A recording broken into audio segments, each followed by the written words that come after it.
তাহলে ইন্টেন্সিটি শেষ, আজকে পোটেনশিয়াল শেষ হয়নি। ইন্টেন্সিটি সম্বন্ধে আরো অনেক কিছু আছে। ইন্টেন্সিটি, পোটেনশিয়াল এগুলোর ঝামেলা বা এগুলোর কম্বাইন্ড কিছু জায়গা আছে যেখানে ইন্টেন্সিটি পোটেনশিয়াল দুটো জায়গায় লাগে বা যে কোনো একটা জায়গায় কাজে লাগানো যেতে পারে। এনিওয়ে, আজকে আমরা পোটেনশিয়াল সম্বন্ধে আলোচনা করব, ঠিক আছে? পোটেনশিয়াল মানে ইলেকট্রোস্ট্যাটিক পোটেনশিয়াল অবশ্যই। গ্র্যাভিটেশনাল পোটেনশিয়াল তোমরা পড়েছো। গ্র্যাভিটেশনাল পোটেনশিয়াল গ্র্যাভিটির ক্ষেত্রে পড়েছো। কিরকম বলতো? V equals to minus gm/r। মনে পড়ছে? গ্র্যাভিটেশনাল কেসে জি ইউনিভার্সাল গ্র্যাভিটেশনাল কনস্ট্যান্ট, এম মাস, তাই না? এবং গ্র্যাভিটেশনাল পোটেনশিয়াল এনার্জি, এটা সম্বন্ধ করেছো। ইট is equals to minus gmm/r। তোমাদের প্রথমেই বলেছিলাম যে ইলেকট্রোস্ট্যাটিক্স আর গ্র্যাভিটেশনের মধ্যে একটা বিশাল বড় রিলেশন আছে, মানে দুটোর মধ্যে অনেক সিমিলারিটি আছে। সেই সিমিলারিটি গুলো হলো এরকম: ইলেকট্রোস্ট্যাটিক্স এর কেসেও পোটেনশিয়াল ইকুয়ালস টু kq/r, মানে জি এর জায়গায় কে, এম এর জায়গায় কিউ। এখানে কন্টেন্ট মানে উপাদানকে ইলেকট্রোস্ট্যাটিক ফোর্স যে তৈরি করে সেটা হলো কিউ, চার্জ। গ্র্যাভিটেশনাল ফোর্স তৈরি করতো মাস, তাহলে মাসকে চার্জ দিয়ে রিপ্লেস করলাম, গ্র্যাভিটেশনাল কনস্ট্যান্ট ইলেকট্রোস্ট্যাটিক কনস্ট্যান্ট দিয়ে রিপ্লেস করলাম। এখানে শুধু সাইনটা ডিফারেন্ট হবে। হ্যাঁ, potential energy, electrostatic potential energy, এটা এরকম হয়ে যাবে প্লাস kq/r। এরকম ভাবে এম এর জায়গায় কিউ কিউ বসবে, তাই না? কারণটা সাইন নিয়ে একটু গন্ডগোল হতে পারে, তাই না? সাইন নিয়ে গন্ডগোল হতে পারে মানে তোমাদেরকে বলেছি আগে কখনো, সেটা হলো গ্র্যাভিটেশনাল ফোর্সের মোডটা হলো মোড অফ অ্যাট্রাকশন, আর বেসিক ইলেকট্রোস্ট্যাটিক ফোর্সের মোডটা হলো রিপালশন। বুঝতে পেরেছো? সেই জন্য গ্র্যাভিটেশনাল পোটেনশিয়ালটা নেগেটিভ হয় আর ইলেকট্রোস্ট্যাটিক পোটেনশিয়ালটা পজিটিভ হয়। পোটেনশিয়াল এনার্জিও পজিটিভ হয়, তবে এটাও নেগেটিভ হতে পারে, পোটেনশিয়ালও নেগেটিভ হতে পারে, বাট সেই নেগেটিভটা এই চার্জের জন্য। বুঝতে পেরেছো? এক্ষেত্রেও যেরকম মাস সবসময় পজিটিভই হয়, সেই জন্য পজিটিভ ধরে এটাকে পজিটিভ ধরেই ক্যালকুলেট করা হয়েছে, মাস তো পজিটিভই হয়। একই রকম ভাবে চার্জটাকে পজিটিভ ধরেই ক্যালকুলেট করা হয়েছে। কোনো কারণে যদি চার্জ নেগেটিভ হয়ে যায় তাহলে কিউ এর জায়গায় মাইনাস কিউ যদি বসাও, এটা নেগেটিভ হয়ে যাবে। বুঝতে পেরেছো? এখানে কিউ কিউ দুটোই যদি পজিটিভ হয় বা নেগেটিভ হয় তাহলে পজিটিভ হবে, যদি যে কোনো একটা নেগেটিভ হয় তাহলে এটা নেগেটিভ হয়ে যাবে, সিম্পল। বুঝতে পেরেছো? তো বেসিক দুটোর মধ্যে বিশাল সিমিলারিটি আছে। ডিসিমিলারিটির কথাটা তোমাদের বললাম পজিটিভ নেগেটিভের জন্য। অনেক সিমিলারিটি আছে দুটোর মধ্যে, বিশাল সিমিলারিটি আছে। এখন এটা পড়তে গেলে একটা জিনিস সম্বন্ধে তোমাদের জানতে হবে, একটা বেসিক আইডিয়া তোমাদের একটু বলে রাখি। সেটা হলো যে ধরো এখানে কোন একটা বডি রাখা আছে, যদিও এটা একদম ইলেকট্রোস্ট্যাটিক্স এর বিষয়টা নয়, আমি একটা সিম্পল এক্সাম্পল দিয়ে বিষয়টা তোমাদের বোঝাই। ধরো এখানে একটা বডি রাখা রয়েছে, কোন একটা বস্তু রাখা রয়েছে যার মাস হলো 1 KG, m equals to 1 KG, ঠিক আছে? তাহলে অবভিয়াসলি নিচের দিকে যদি g10 ধরি, 10 মিটার পার সেকেন্ড স্কয়ার, তাহলে নিচের দিকে 10 নিউটন ফোর্স কাজ করবে, তাই তো? এবারে উপরের দিকে আমি যদি 20 নিউটন ফোর্স অ্যাপ্লাই করি এবং বডিটা 10 মিটার হাইটে ওঠে, মানে 10 মিটার হাইট পর্যন্ত আমরা যদি ক্যালকুলেট করি তাহলে বিষয়টা কিরকম দাঁড়ায়? বা ground to ground, base to base ডিস্টেন্সটা ধরি 10 মিটার।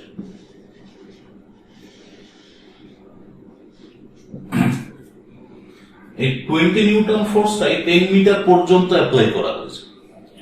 তাহলে 20 নিউটন ফোর্সের জন্য 10 মিটার পর্যন্ত কতটা ওয়ার্ক ডান করা হয়েছে? না, work done equals to 10 metre into 20 newton equals to 200 joule,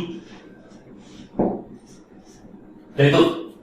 এটা work done by the additional force, যে ফোর্সটা তুমি অ্যাপ্লাই করেছো বা বাইরের থেকে অ্যাপ্লাই করা হয়েছে। আর work done by the gravitational force, এটা কত হয়েছে? It is equals to 10 metre into 10 equals to 100 joule but এখানে গ্র্যাভিটেশনাল ফোর্সটা নিচের দিকে ছিল, ডিসপ্লেসমেন্টটা উপরের দিকে রয়েছে, তাহলে দুটোর মধ্যে অ্যাঙ্গেল কত আছে? 180 ডিগ্রি। 180 ডিগ্রি হলে cos 180 ডিগ্রির জন্য এখানে নেগেটিভ বসবে, তাই না? তাহলে এই পয়েন্ট থেকে এই পয়েন্টে নিয়ে যেতে গিয়ে টোটাল ওয়ার্ক ডান কত হয়েছে? W net it is equals to 100 joule, তাই তো?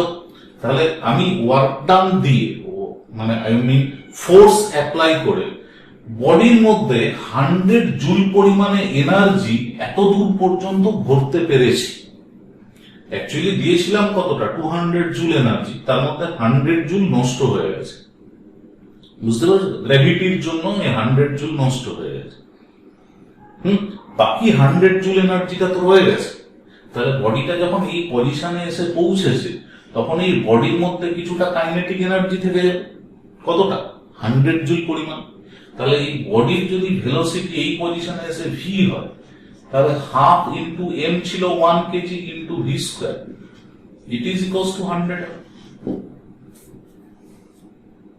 তাই তো? এই পরিমাণে এনার্জি বডির মধ্যে থেকে যাবে, তাহলে ভি ইকুয়ালস টু কত হবে? It is equals to 10√2 metre per second. বুঝতে পেরেছো? তাহলে বডিটার মধ্যে কিছুটা পরিমাণে এনার্জি থেকে গেল, যে এনার্জিটা কাইনেটিক এনার্জি তৈরি করবে, তাই না?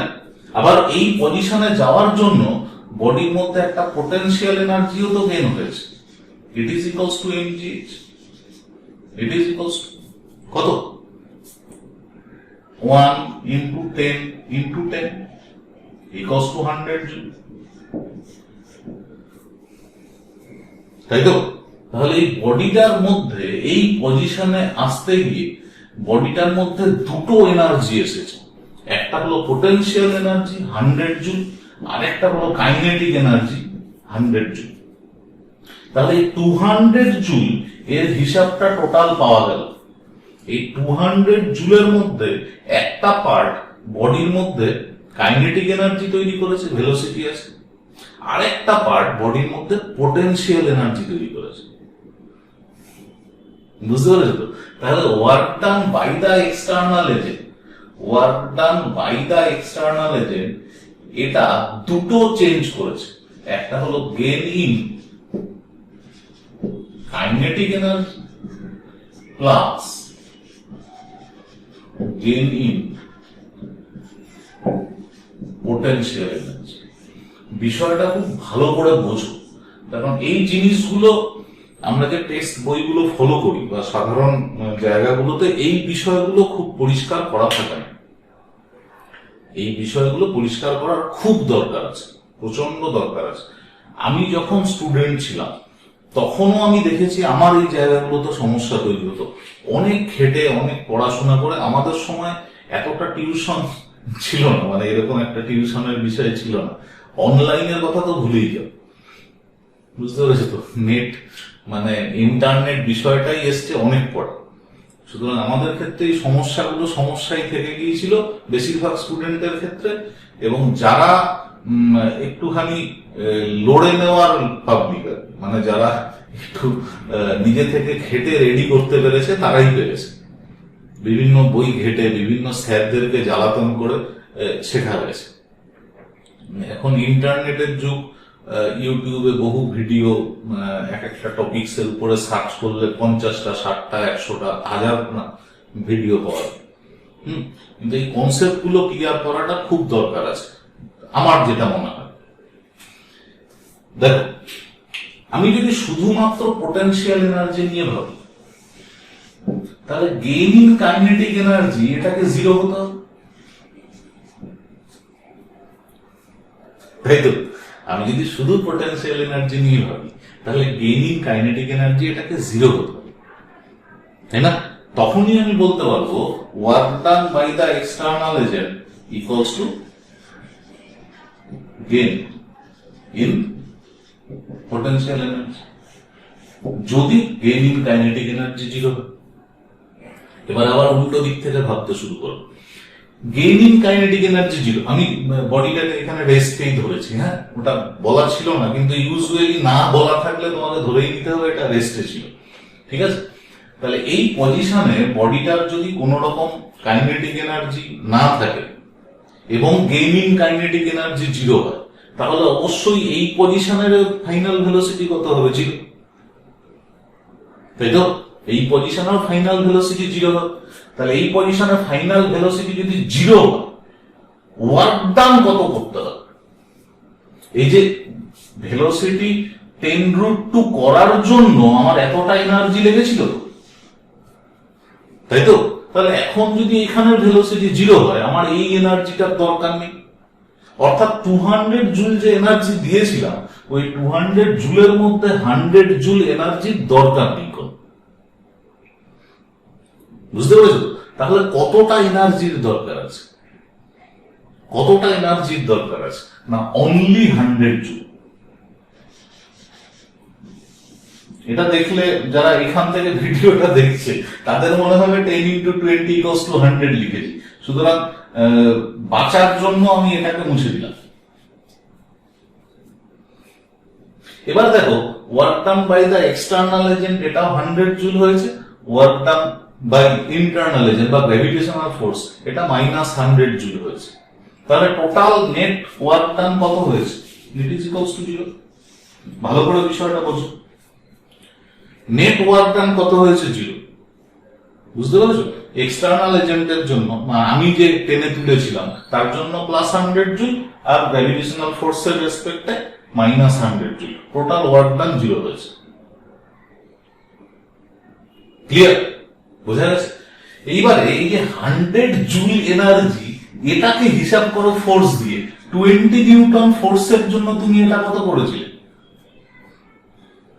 20 × 10 বা 10 × 20। তাহলে এক্ষেত্রে 100 জুলের জন্য এটাকে কত করতে হবে? 10 × 10, তাই না? ডিসপ্লেসমেন্ট 10 আছে, তাহলে ফোর্সটা কত লেগেছে? 10, তাই তো? তার মানে এদিকের ফোর্সটা তুমি যদি 10 নিউটন দিতে, তোমার মনে হতে পারে নিচের দিকে 10 নিউটন, উপরের দিকে 10 নিউটন, ভাই বডি তো মুভ করবে না। কনসেপচুয়ালি বডিটা জাস্ট মুভ করছে ভেরি স্লোলি। খুব ধীরে ধীরে যদি বডিটা মুভ করে, তার কাইনেটিক এনার্জির কোন রকম চেঞ্জ না করে, কনসেপচুয়ালি 100 নিউটন বা 100 জুলের থেকে একটু বেশি হয়ে গেলেই তো কাইনেটিক এনার্জি হয়ে যাবে। অর্থাৎ 10 নিউটনের একটু বেশি ফোর্স হয়ে গেলেই কাইনেটিক এনার্জি গেইন করে যাবে। সেজন্য আমরা ওই একটু বেশি ফোর্স না দিলে আবার বডি মুভ করবে না, ওই একটু বেশি ফোর্সটা একদম জিরোর কাছাকাছি ধরে নিতে হবে।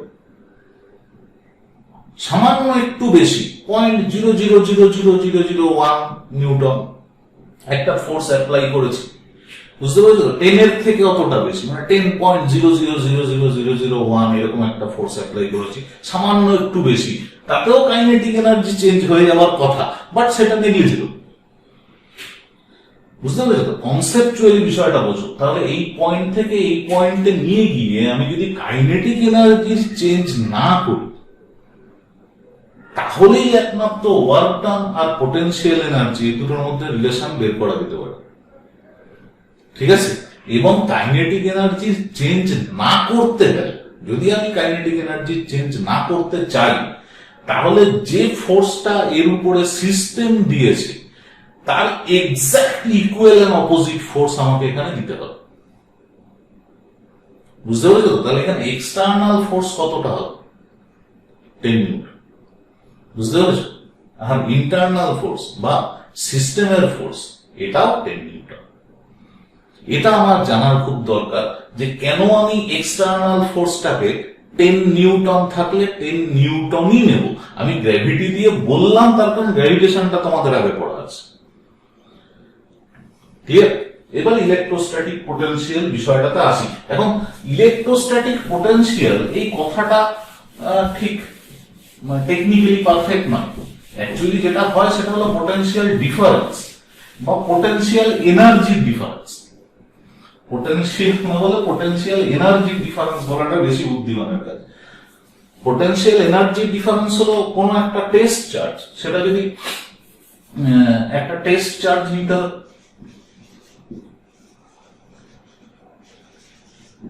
টেস্ট চার্জ, সেটাকে ইনফিনিটি থেকে কোনো একটা পয়েন্টে নিয়ে আসতে হবে, পয়েন্ট কোন একটা ডিস্টেন্সে, সে ধরো আর ডিস্টেন্সে কোন একটা পয়েন্টে নিয়ে আসতে হবে, clear, by the external agent.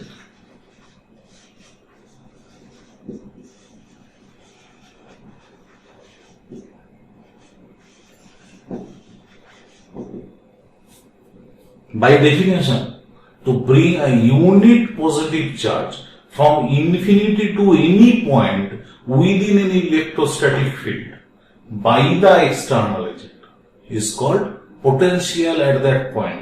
বেশিরভাগ বইয়ে এই ডেফিনেশনটা আছে, বাট তার সঙ্গে যেটা খুব জরুরি দরকার সেটা হলো without changing it's kinetic energy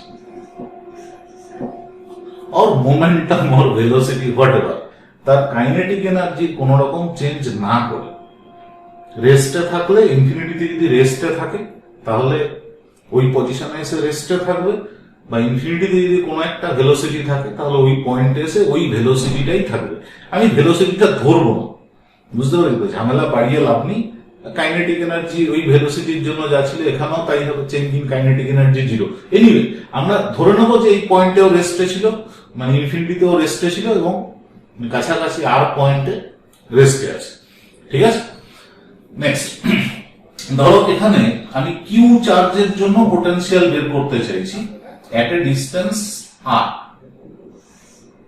এখান থেকে আর ডিস্টেন্সে পোটেনশিয়াল বের করতে চাইছি এই পয়েন্টে, ঠিক আছে। তার জন্য ইনফিনিটি থেকে কিউ চার্জ বা অন্য কোনো একটা চার্জ কিউ জিরো চার্জ এই পয়েন্টে নিয়ে আসতে হবে, তাই তো। কিউ জিরো চার্জ এই পয়েন্টে নিয়ে আসতে হবে। এখানে আমি কাছাকাছি দুটো পয়েন্ট নিয়ে নিতে পারি বা কোনো একটা পয়েন্ট নিয়ে নিতে পারি, যে পয়েন্টের ডিস্টেন্সটা হলো এখান থেকে এক্স, যে পয়েন্টের ডিস্টেন্স এখান থেকে এক্স। এখন এক্স ডিস্টেন্সে যখন এই কিউ জিরো চার্জটা আছে তখন ফোর্স কত হবে? ইলেকট্রোস্ট্যাটিক ফোর্স, এটা ইকুয়ালস টু কত হবে? Simple, it is K Q zero divided by X square, তাই তো। একই রকম কিউ জিরো দুটোই পজিটিভ ধরেছে, তাই তো। এখন এই ফোর্স কোন দিকে কাজ করবে? টুয়ার্ডস দিস এফ এক্সটার্নাল, তাই না? ইলেকট্রোস্ট্যাটিক ফোর্স এটা এদিকে কাজ করবে। তারপর এখানে কিউ চার্জ রেখেছি, এখানে যদি কিউ জিরো চার্জ রাখো, একটা চার্জ আর একটাকে তো রিপেল করে, এটাও প্লাস ওটাও প্লাস, তাহলে তো রিপেল করবে, তাই না? আমি যদি ওই ইলেকট্রোস্ট্যাটিক ফোর্সের এগেনস্টে ওয়ার্ক ডান না করি, মানে বডিটাকে যদি এই দিকে না নিয়ে আসি, তাহলে তো এই পয়েন্টে পৌঁছবে, তাই তো। তাহলে এক্ষেত্রে আমাকে এক্সটার্নাল ফোর্স বা এক্সটার্নাল এজেন্টের জন্য যে ফোর্স, সেটাকে যদি এফ জিরো বলি, এফ জিরো ফোর্সটা কোন দিকে অ্যাপ্লাই করতে হবে? এফ এক্সটার্নালের অপোজিট ডিরেকশন, তাই তো।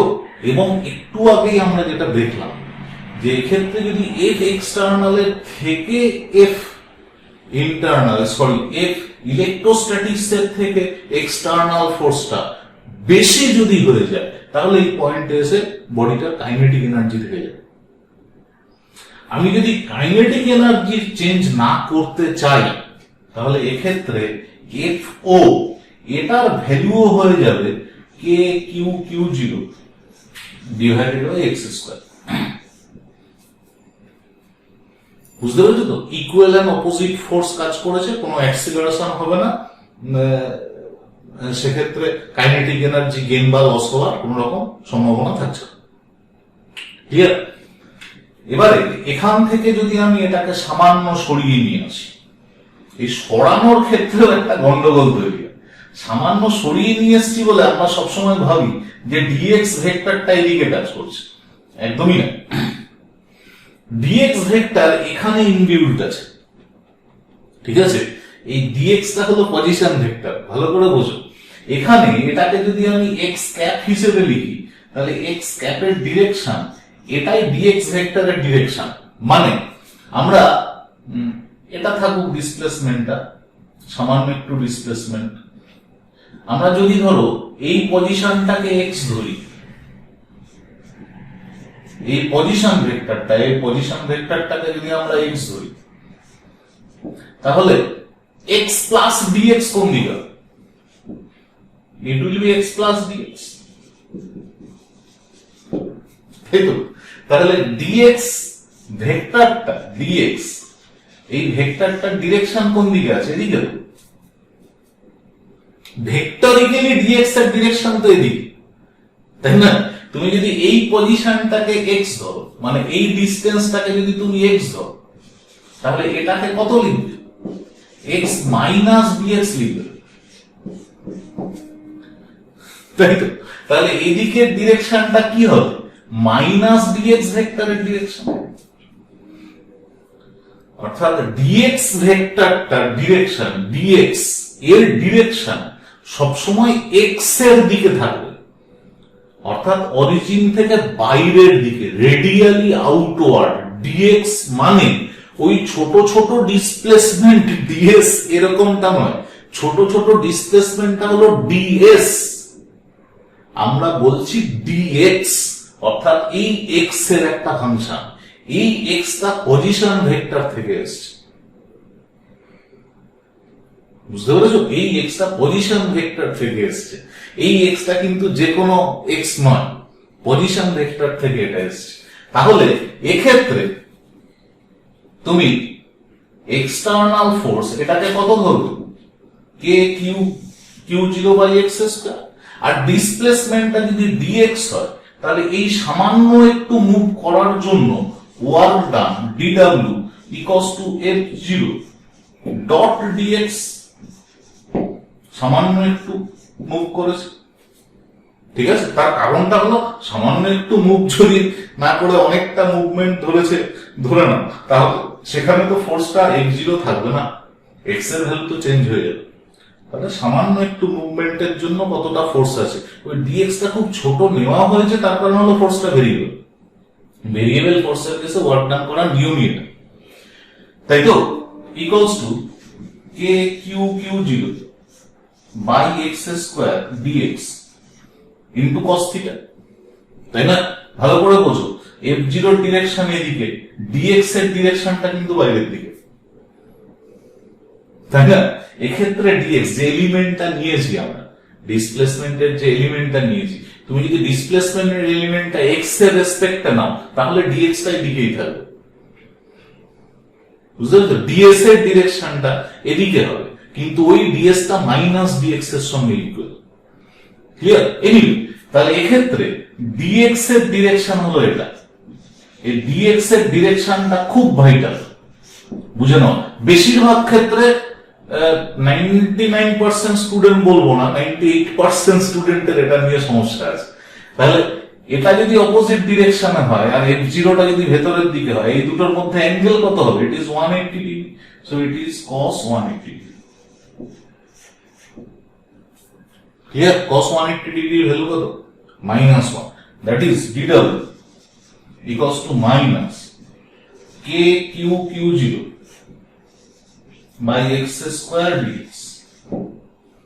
তাহলে total work done in bringing this charge from infinity to this point, এই পয়েন্টে আনতে গেলে এরকম প্রত্যেকটা জায়গায় ছোট ছোট ছোট ছোট ইন্টারভ্যালে ফোর্সটা চেঞ্জ হতে থাকবে, তাই না?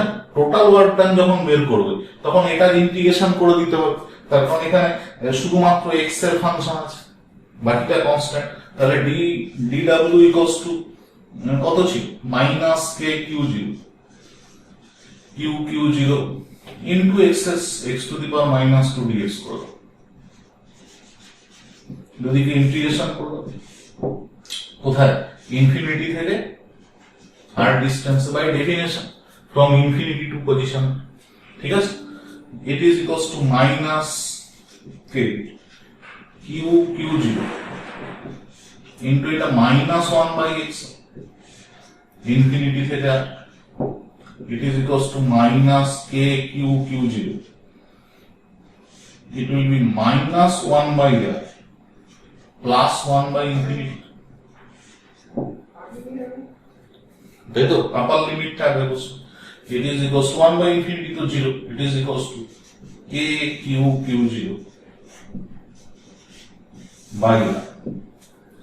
এটা work done in bringing q0 charge, ঠিক আছে? Work done in bringing q0 charge, q0 charge আনার জন্য যে ওয়ার্ক ডানটা করা হয়েছে, দেখো ভালো, work done in bringing q0 charge, work done for q0 charge, it is equals to k q0 by r. তাহলে work done in bringing unit positive charge, work done in bringing q0 equals to 1 unit positive charge, it is equals to k q0 by r. এখানে q0 এর value কত হবে? Equals to 1, তাই না? এটা equals to কত? kq by r।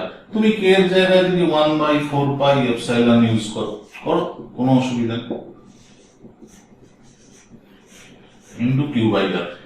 স্পেসের কেসে এটা এপসাইলন নট ইউজ করতে পারো, অসুবিধা নেই। এটা হলো পোটেনশিয়াল, বুঝতে পেরেছো তো, বাই ডেফিনেশন। কিন্তু এখানে একটা গন্ডগোল আছে। এখানে এই যে work done in bringing unit positive charge from infinity to this point, এই যে ডেফিনেশনটা আমাদের তৈরি করা হয়েছে, এখানে ধরে নেওয়া হয়েছে ইনফিনিটির পোটেনশিয়াল, ইনফিনিটি পয়েন্টের পোটেনশিয়াল এনার্জি 0। অর্থাৎ এই যে ইন্টিগ্রেশনটা করেছি, এই ইন্টিগ্রেশনটা কি বোঝাবে? Potential energy at R minus, এটা তো চেঞ্জিং, তাই তো? ইন্টিগ্রেশন যখন করছো এর তো লোয়ার লিমিট আপার লিমিট থাকবে, বুঝা গেছে? তাহলে লোয়ার লিমিটটা ইনফিনিটি হবে, আপার লিমিটটা কত হবে? আর ডিস্টেন্স। ওয়ার্ক ডান দিয়ে কি বের করেছো? Potential energy. তাহলে পোটেনশিয়াল এনার্জি এট আর, আর potential energy minus potential energy at infinity হবে, তাই তো? তাহলে পোটেনশিয়াল এনার্জি এট আর, এটা শুধু বের করতে গেলে ইকুয়েশনটা হওয়া উচিত ছিল potential energy at r it is equals to k q q0 by r plus potential energy at infinity. বুঝতে পেরেছো? আমরা তাহলে আরেকটা অ্যাজিউম করে নিয়েছি, বা আরেকটা ধারণা করে নিয়েছি, সেটা হলো ইনফিনিটিতে পোটেনশিয়াল এনার্জি 0 ছিল। বুঝতে পেরেছো তো? ধারণা করার কারণটা হলো সহজ, সেটা হলো এই যে চার্জটা আছে, আমি তো শুধু এই চার্জটার জন্য পোটেনশিয়াল এনার্জি বের করছি,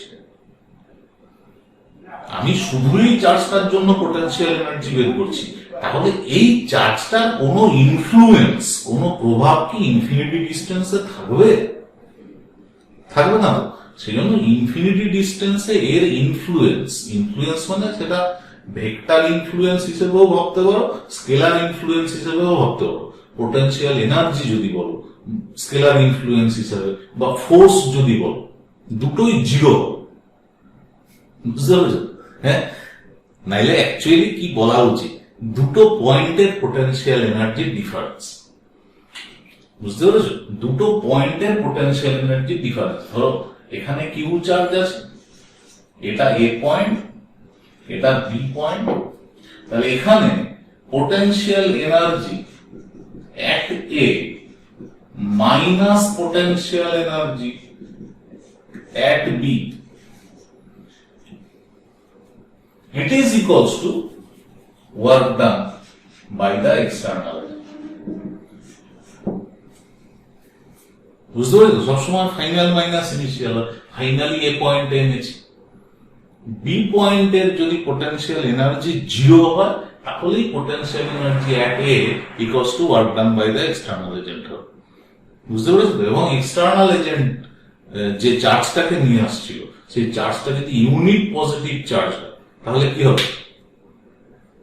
পোটেনশিয়াল বেরিয়ে যাবে। বুঝতে পেরেছো? তাহলে পোটেনশিয়াল এনার্জি আর পোটেনশিয়ালের লিঙ্কটা কি? Potential energy equals to potential multiplied by charge. Clear? এই দুটো জিনিস মাথায় রাখতে হবে, পোটেনশিয়াল এট এনি পয়েন্ট আর potential energy at any point due to this charge only.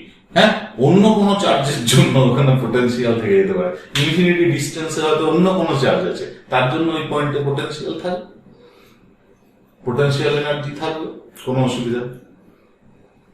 বুঝতে পেরেছো?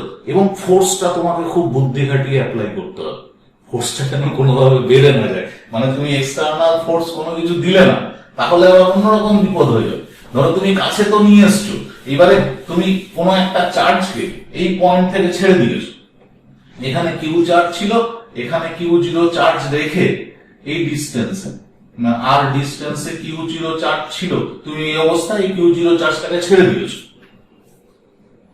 বুঝতে পেরেছো? একটা ফোর্স দিয়ে ঠেলে এনেছিল তো কষ্ট করে, এবার এই কিউ জিরো চার্জটাকে ছেড়ে দিয়েছো। বুঝতে পেরেছো? কোনো ফোর্স অ্যাপ্লাই করোনি ধরে রাখার জন্য, তাহলে কি হবে? একটা বাইরের দিকে ফোর্স কাজ করছে, বাইরের দিকে ফোর্স কাজ করবে না, শুধুমাত্র ইলেকট্রোস্ট্যাটিক ফোর্সটাই তখন একদম রাজত্ব। ইলেকট্রোস্ট্যাটিক ফোর্সটাই কিউ জিরো চার্জটাকে ইনফিনিটিতে নিয়ে চলে যাওয়ার পরেও ওই চার্জটার মধ্যে half m v square kinetic energy থেকে যাবে। বুঝতে গেছি? এই কাইনেটিক এনার্জিটা ওই চার্জটার মধ্যে থেকে যাবে ইনফিনিটি ডিস্টেন্সে। এই পয়েন্টে এর মধ্যে পোটেনশিয়াল এনার্জি কত ছিল? K Q zero by R. Kinetic energy কত ছিল? 0। এখানে ওয়ার্ক ডান কে করেছে? শুধুমাত্র ইন্টারনাল এজেন্ট, এক্সটার্নাল এজেন্ট কেউ নেই। বোঝা গেছে? তাহলে এই যে পোটেনশিয়াল এনার্জি ছিল, এই পোটেনশিয়াল এনার্জিটা ইনফিনিটি ডিস্টেন্সে গিয়ে শুধু কাইনেটিক এনার্জিতে কনভার্টেড হয়ে যাবে। বোঝা গেছে? এই কাইনেটিক এনার্জিটাকে যদি 0 করে দাও, হ্যাঁ, বা কাইনেটিক এনার্জিটাকে 0 করতে গেলে এক্সটার্নাল এজেন্ট একটা দরকার আছে, যে এর ভেলোসিটিটাকে বাড়তে দেবে। বুঝতে পেরেছো? তখন কি হবে? তখন ওই এক্সটার্নাল এজেন্টকে একটা ওয়ার্ক ডান করতে হবে, work done by the external agent. বোঝাই যাচ্ছে? Work done by the external agent এ কার সঙ্গে ইকুয়াল হতে হবে? মাইনাস হাফ এম ভি স্কোয়ারের সঙ্গে। অর্থাৎ work done by the external agent, এই কাইনেটিক এনার্জি যেটা তৈরি হওয়ার কথা ছিল সেটাকে নালিফাই করে ফেলতে হবে। বুঝতে পেরেছো? এটা একটা গন্ডগোলের বিষয়। এই গন্ডগোল গুলোকে কাটিয়ে নিতে হবে। মানে ইলেকট্রোস্ট্যাটিক সিস্টেমটাকে অ্যানালাইসিস করা একদম খুব সহজভাবে অ্যানালাইসিস করে দেওয়া যায়। জাস্ট ভাই পোটেনশিয়াল এনার্জি এইভাবে বের করে তার ইকুয়েশন কি করে ডেভেলপ করবে, পোটেনশিয়াল কি করে তার ইকুয়েশন ডেভেলপ করবে, কোন চার্জের জন্য পোটেনশিয়াল কি হবে, শুধু সেইটুকুনি অ্যানালাইসিস করে দেওয়া যায়। বাট কনসেপ্ট যারা তৈরি করতে চাইছো, ঠিকঠাক মতো গুরুত্ব দিয়ে কনসেপ্ট তৈরি করতে চাইছো, তাদের কিন্তু এই প্রত্যেকটা জিনিস মাথায় রাখতে হবে। তাদের মাথায় প্রত্যেকটা জায়গায় স্ট্রাইক করবে যে হঠাৎ এই বিষয়টা এলো কোথা থেকে, without changing it's kinetic energy. হঠাৎ এই জায়গাটা যোগ হলো কি করে? হঠাৎ ডিএক্স আমি বাইরের দিকে নিলাম কেন? বা ডিএক্স আর k q by r square এর মধ্যে অ্যাঙ্গেলটা 180 ডিগ্রি কি করে হলো? বুঝতে পেরেছো? ডিএস না ডিএক্স, কোনটাকে নিয়েছি? এই প্রত্যেকটা জিনিস খুব ভালো করে মনে রাখতে হবে। ক্লিয়ার? একটু দেখে নাও, এর পরে হলো অ্যাপ্লিকেশন। ঠিক আছে? ওকে, করতে থাকো।